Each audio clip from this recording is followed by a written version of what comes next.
koncertom Mešani pevski zbor Krka Will Rock You so pevci in pevke Dolencem in širše dobro znanega sestava odprli novomeški festival Teden kultur.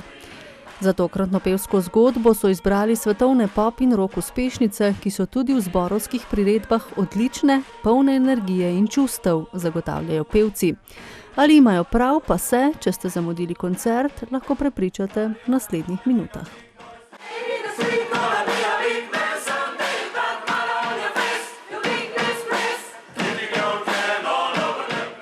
Teden kultur ponuja utrip in doživetje dežel in držav, iz katerih prihajajo ljudje, s katerimi si že dolgo delimo Novo mesto oziroma Slovenijo in želimo pokazati, kako je, če v sožitju sobivamo in se nekako ne delimo na mi in oni, ampak pogledamo, kaj lahko naredimo skupaj, ker tako je veliko bolj pestro, kar izkazuje tudi program Tedna kultur. Vsem generacijam od 6 popoldne do 7 je program za otroke, vsak dan na Glavnem trgu, zvečer pa za odrasle. Niso pa izključeni otroci tudi ne v tem programu, ker je sestavljen tako, da je primeren tudi za družine, z izjemo mogoče stand-upa v ponedeljek, kjer bo komedija po domače. Pionirji slovenskega stand-upa prihajajo iz Bosne in bodo najbrž rekli tudi kakšno žmohtno. Festival iz leta v leto raste, zato ker se čedalje bolj povezujemo z akterji v mestu.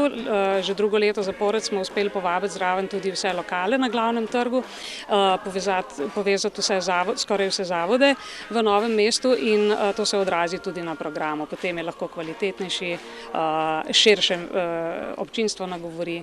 Tako da raste. Vse poteka na Glavnem trgu, z izjemo uvodnega dogodka na Muzejskih vrtovih in pa četrtkovega kina na prostem, ki bo prav tako na Muzejskih vrtovih.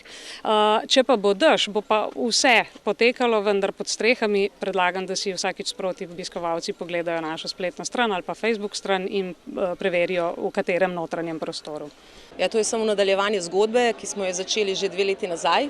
Imeli smo priredbe dolenjskih skupin, rock komadov in seveda pokukali smo tudi v tujino, tam je neizmerno bogata zakladnica komadov in MPZ Krka Will Rock You je bilo potem pravzaprav nadaljevanje te zgodbe. Imamo kar, bom rekla, stalnico pri glasbenikih, Nejca Lukana, potem Nikola Matošiča in pa Ernesta Mikliča, ki nam tudi piše priredbe. Letos pa se nam je pridružil še Jernej Zoran, ker pri teh svetovnih komadih znanih skupin smo rabili še malo podpore in še malo električnega pritiha kitare, tako da jaz mislim, da bo krasen koncert. Recimo, da smo prvih 5 takole na hiter, potem je bilo pa meni ta boljši, nekomu drugmu popularen izbor, bi pravzaprav vsak lahko naredil zase. Mi smo jih danes pripravili 15, mislim, da bo to za vsakega nekaj, od prav udarnih do tudi nežnih sentišev, tako da jaz mislim, da bo za vsakega nekaj. Trenutno nas je 32, seveda poskušamo res vsako sezono narediti nekaj novega, ker to spodbuja vse člane, da je akcija v zboru in torej tudi ta koncert je eno izmed teh, vedno nam predstavljajo take zgodbe izziv, zato da je motivacija za naprej.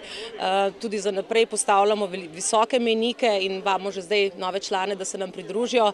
Več nas je, bolj je zabavno, bolj je zanimivo in tudi več lahko pokažemo skupaj.